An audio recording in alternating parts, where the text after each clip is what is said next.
லாஸ்ட்டாக வந்து கம்யூனிட்டி டேப்பில் வந்து போஸ்ட் பண்ணியிருந்தேன். ஸோ யூஸ்வலாக நான் வந்து குக்கிங் வீடியோஸ் தான் வந்து போடுவேன். ஸோ ஒரு சேஞ்சுக்காக எந்த மாதிரி வீடியோஸ் வேணும்னு கேட்டிருந்தேன். ஸோ எல்லாருமே வந்து ஃப்ரிட்ஜ் 2 தான் வந்து ஹையஸ்ட்டாக வந்துருந்துச்சு. ஸோ இன்றைக்கி வந்து என்னோடய ஃப்ரிட்ஜ் 2 தான் வந்து பார்க்க போகிறோம். ஸோ இந்த ஃப்ரிட்ஜ் வந்து பார்த்திங்கன்னா மம்மி ப்ரெசென்ட் பண்ணதான். இது வந்து பார்த்திங்கன்னா வேர்ல்ஃபுல். ஸோ மேலே வந்து பார்த்திங்கன்னா ஃபோட்டோ ஃப்ரேம் வச்சுருக்கேன். இது வந்து வாலில் மாட்ட முடியாது. ஸோ அதனால் வந்து ஃப்ரிட்ஜ் மேலே வந்து ஷோக்கு வச்சுருக்கேன் நான். ஸோ ஃப்ரிட்ஜ் உள்ளே என்ன இருக்குதுன்னு பார்க்கலாம். ஸோ வாங்க வீடியோ ஸ்கிப் பண்ணாமல் பாருங்கள். வாங்க வீடியோக்குள்ளே போகலாம். So what is inside my fridge? So fridge உள்ள என்ன இருக்குன்னு வந்து ஃபஸ்ட்டு பார்க்கலாம். ஸோ இந்த ஃப்ரிட்ஜ் வந்து பார்த்திங்கன்னா சிங்கிள் டோர் ஃப்ரிட்ஜ் தான். ஸோ என்னோடய ஃப்ரிட்ஜோட ஃபுல் வியூ வந்து காட்டுறேன்.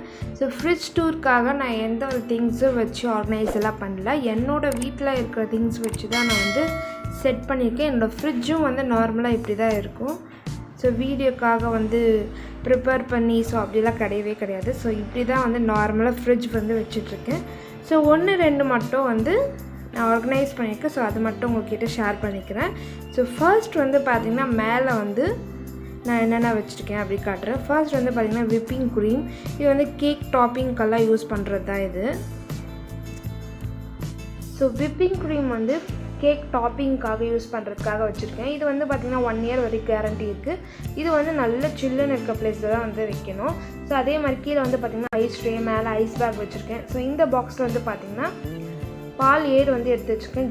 கீ எல்லாம் வந்து ரெடி பண்ணலாம் இதில்.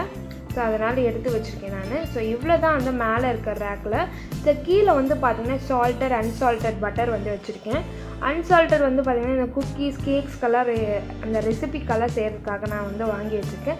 நெக்ஸ்ட் வந்து சால்ட்டட் வந்து பார்த்திங்கன்னா பன்னீர் ரெசிபி, பாப்பாக்காக வந்து எக்கெல்லாம் வந்து ஸ்க்ராம்பிள் பண்ணி கொடுக்கும்போது இந்த பட்டர் வந்து யூஸ் பண்ணுவேன் நான். ஸோ நெக்ஸ்ட்டு கீழே வந்து பார்க்கலாம். நம்ம கீழே வந்து பார்த்திங்கன்னா ஒரு பாக்ஸில் கேப்சிகமும் லெமனும் வந்து வச்சுருக்கேன். லெமன் வந்து எப்போவுமே வீட்டில் ஸ்டாக் இருந்துகிட்டே இருக்கும். ஸோ லைம் ஜூஸ் அந்த மாதிரி ஏதாச்சும் போடுறதுக்காக வந்து லெமன் எப்போவுமே இருக்கும். ஸோ இதுதான் இந்த பாக்ஸில் இருக்குது. நெக்ஸ்ட்டு வந்து பார்த்திங்கன்னா க்ரீன் சில்லி வந்து வச்சுருக்கேன் நான்.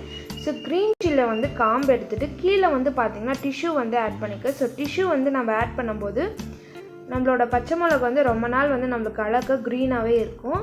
அவ்வளோ சீக்கிரம் வந்து கெட்டு போகாது. நெக்ஸ்ட் வந்து பார்த்திங்கன்னா முருங்கைக்காய் வந்து நல்லா கட் பண்ணி யூஸ் பண்ணியிருக்கோம். இது வந்து 1 வீக் வரையும் யூஸ் பண்ணலாம் நம்ம. ஸோ நம்ம முருங்கைக்காவை அப்படியே டேரெக்டாக ஃப்ரிட்ஜில் வைக்கும்போது கொஞ்சமாக காஞ்சி போயிடும். ஸோ இந்த மாதிரி கட் பண்ணி நம்ம பாக்ஸில் போடும்போது 1 வீக் வரையும் நம்மளுக்கு சூப்பராக இருக்கும். ஸோ நெக்ஸ்ட் ரேக்கில் என்ன இருக்குதுன்னு நம்ம பார்த்துடலாம். ஸோ நெக்ஸ்ட் ரேக்கில் வந்து பார்த்திங்கன்னா நான் வந்து தேங்காய் வந்து சின்ன சின்னதாக கட் பண்ணி வச்சுருக்கேன். ஸோ அது வந்து பார்த்திங்கன்னா வாட்டரில் டிப் பண்ணி வச்சுருக்கேன். இந்த மாதிரி வாட்டரில் டிப் பண்ணும்போது நம்மளுக்கு 3 வீக்ஸ் வரையும் நல்லாவே இருக்குது. அதே மாதிரி இந்த வாட்டரை வந்து 2 days ஒன்ஸ் மாற்றிட்டே இருக்கணும். வாட்டர் ரொம்ப நாள் இருந்துச்சுன்னா நம்மளோட கோகனட் ஸ்மெல்லே வந்து நம்ம போயிடும். ஸோ அதனால் வந்து 2 days ஒன்ஸு தண்ணி மாற்றிட்டே இருப்பேன் நான். ஸோ இந்த மாதிரி ஸ்டோரேஜ் பண்ணும்போது நல்லாவும் இருக்குது.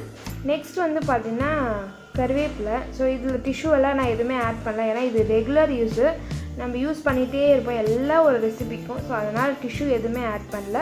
நெக்ஸ்ட் வந்து பார்த்திங்கன்னா ஸோ கொத்தமல்லி எடுத்து வச்சுருக்கேன். ஸோ கொத்தமல்லி வந்து பார்த்திங்கன்னா மேலேயும் டிஷ்யூ, கீழேயும் டிஷ்யூ பேப்பர்ஸ் வந்து வச்சுருக்கேன். ஸோ இந்த மாதிரி வைக்கும்போது நம்மளுக்கு வந்து வாடி போகாது. அதே மாதிரி கொத்தமல்லி வந்து வாங்கிட்டு வந்தோடனே ஃபஸ்ட்டு க்ளீன் பண்ணிவிடுங்க. ஸோ க்ளீன் பண்ணாமல் வச்சோன்னா சீக்கிரமாக அழுகிடும். ஸோ அதே மாதிரி நான் வேரெல்லாம் எடுத்துகிட்டு அதுக்கப்புறம் க்ளீன் பண்ணி இந்த மாதிரி வந்து மேலேயும் கீழே டிஷ்யூ பேப்பர் வந்து ஆட் பண்ணியிருக்கேன் நான். ஸோ இந்த மாதிரி பண்ணும்போது நல்லா 1 வீக் வரை க்ரீனாக வந்து நமக்கு இருக்குது. ஸோ இது வந்து பார்த்திங்கன்னா பூ சாமிக்காக வந்து வச்சுருக்கேன். இது பிளாஸ்டிக் கவரில் தான் ஸ்டோரேஜ் பண்ணி வச்சுருக்கேன். அப்போ தான் வந்து ஸ்மெல்லெல்லாம் வந்து வராது அப்படி சொல்லிட்டு. நெக்ஸ்ட் வந்து பார்த்திங்கன்னா தோசை பேட்டர். இது வந்து பேஸ்கெட்டில் வந்து தக்காளி வந்து ஸ்டோரேஜ் பண்ணியிருக்கேன் நான். நெக்ஸ்ட்டு கீரை ரேக்கில் வந்து பார்த்திங்கன்னா வாழைக்காய், பாவக்காய், நெக்ஸ்ட் வந்து பார்த்திங்கன்னா பீன்ஸு, கோஸ் இருக்கும். ஸோ இதெல்லாம் வந்து பிளாஸ்டிக் கவரில் தான் ஸ்டோரேஜ் பண்ணி வச்சுருக்கேன். இந்த மாதிரி பிளாஸ்டிக் கவரில் ஸ்டோரேஜ் பண்ணக்கூடாது தான். பட் நம்மளுக்கு இதுதான் கம்ஃபர்டபுளாக இருக்குது. மேலே இருக்க ரேக் வந்து பார்த்திங்கன்னா எக்கு வந்து யூஸ் பண்ணுறதுக்காக வச்சுருக்கிறது. ஸோ கீழே வந்து மெடிசன் தான் வந்து வைக்கணும். ஸோ பட் நான் வந்து பார்த்திங்கன்னா பாக்கும் சுண்ணாம்பும் வச்சுருக்கேன். ஸோ கீழே வந்து பார்த்திங்கன்னா பாட்டில் ரேக்கு. ஸோ இந்த ரேக்கில் வந்து பார்த்திங்கன்னா இஞ்சி வந்து வாங்கிட்டு வந்தோடனே ஃபஸ்ட்டு க்ளீன் பண்ணிவிட்டு அதுக்கப்புறம் வந்து நல்லா வந்து வெயிலில் காய வச்சு அதுக்கப்புறம் பாட்டிலில் வந்து ஸ்டோரேஜ் பண்ணோம். ஸோ அப்படி ஸ்டோரேஜ் பண்ணும்போது நம்மளோட இஞ்சி வந்து ரொம்ப நாள் வந்து அப்படியே ஃப்ரெஷ்ஷாகவே இருக்கும். நெக்ஸ்ட் வந்து பார்த்திங்கன்னா புதினா, இதுலேயும் வந்து கீழேயும் மேலே டிஷ்யூ வந்து யூஸ் பண்ணுங்கள். ஸோ அந்த மாதிரி யூஸ் பண்ணும்போது நம்மளோட புதினா வந்து ரொம்ப நாள் வந்து க்ரீனாகவே இருக்கும். நெக்ஸ்ட் வந்து பார்த்திங்கன்னா ஜிஞ்சர் கார்லிக் பேஸ்ட்டு. இந்த பேஸ்ட் வந்து பார்த்திங்கன்னா ஹோம்மேட் தான். இந்த ஜிஞ்சர் கார்லிக் பேஸ்ட் வந்து பார்த்திங்கன்னா 1 month வரை ஸ்டோரேஜ் பண்ணலாம். பட் நான் வந்து எனக்கு வந்து ஒரு 3 weeks வரையும் தான் வரும், 1 month எல்லாம் வராது. இது வந்து பார்த்திங்கன்னா கார்லிக் உரிச்சது. ஸோ இவ்வளோ தான் வந்து மேலே ரேக்கில் வந்து வச்சுருக்கேன் நான். ஸோ கீழே ரேக்கில் என்ன இருக்குது அப்படி சொல்லி பார்க்கலாம். இதுதான் வந்து கீழே ரேக்கில் வந்து பார்த்திங்கன்னா சாக்கோ சிரப் வந்து வச்சுருக்கேன். ஸோ கேக்கு ஐஸ்கிரீம்க்கெல்லாம் டாப்பிங்காக யூஸ் பண்ணுறது தான்.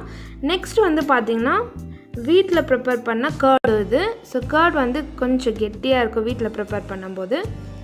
நெக்ஸ்ட் வந்து பார்த்திங்கன்னா வினிகர், 2 பாட்டிலுமே வினிகர். இது வந்து பார்த்திங்கன்னா சோடா வந்து வச்சுருக்கேன். ஸோ சோடா வந்து இந்த நான்வெஜ் ரெசிபியெல்லாம் சாப்பிட்டதுக்கப்புறமா யூஸ் பண்ணுறது தான் இது.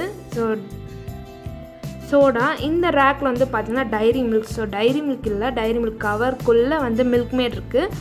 ஸோ நெக்ஸ்ட் வந்து பார்த்திங்கன்னா இது வந்து ஜிப்லாக் கவர்ன்றதுனால மில்க் மேட் வந்து கொஞ்சம் கெட்டியாகாமல் இருக்கிறதுக்காக. இது வந்து பார்த்திங்கன்னா tomato ketchup, red chilli, soya sauce, green sauce, இதெல்லாம் இந்த மஞ்சூரியன் ரெசிபீஸ்க்காக. இது வந்து பார்த்திங்கன்னா புளியோதரை மிக்ஸு. இது வந்து ஒரு ஐயர் வீட்டிலேருந்து வாங்கிட்டு வந்து புளியோதரை மிக்ஸ், ரொம்ப ஸ்பைஸியாக இருக்கும். ஸோ இந்த ரேக்கில் வந்து பார்த்திங்கன்னா ஆனியன், பொட்டேட்டோஸ் இந்த மாதிரி ஸ்டோரேஜ் பண்ணி வைக்கலாம். பட் நான் வந்து எம்டியாக தான் வச்சுருக்கேன். ஸோ இதுதான் ஓவரால் ஃப்ரிட்ஜு. சிம்பிளான ஒரு வீடியோ தான். மேபி நீங்கள் என்ஜாய் பண்ணியிருப்பீங்கன்னு நினைக்கிறேன். ஸோ உங்கள் ஃப்ரிட்ஜ் எப்படி இருக்குன்ட்டு கமெண்ட் செக்ஷனில் கமெண்ட் பண்ணுங்கள். மறக்காமல் நம்ம சேனலை சப்ஸ்கிரைப் பண்ணுங்கள். தேங்க்ஸ் ஃபார் வாட்சிங். பாய்.